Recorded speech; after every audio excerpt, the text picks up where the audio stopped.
समोसे जी 30 का एक 50 का जोड़ा। हाँ जी अब मकान किराए का घर का निज़ाम चल जाता है। देर हो थोड़ा हो शुक्र अलहमदुलिल्लाह। 1000 रुपये दिहाड़ी गुजारा होंदा नहीं जी, बड़ी मुश्किल नाल गुजारा होंदा है। अपने ख्वाहिशात दबा के गुजारा होंदा है। बच्चे मेरे 7 है माशाल्लाह, मियाँ बीवी ते 7 बच्चे। बड़ा बीमार है घर किराए थे, उन्होंने मिर्गी के दौरे पैंदे ने। है बड़ा जवान 16 साल का है, लेकिन वो कम कार नहीं कर सकता। ये अपने बच्चे का पेट पालने वास्ते काम कर रहे हैं।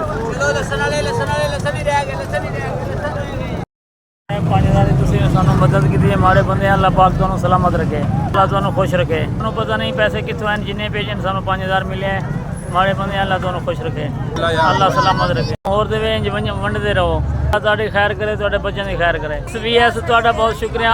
अस्सलाम वालेकुम।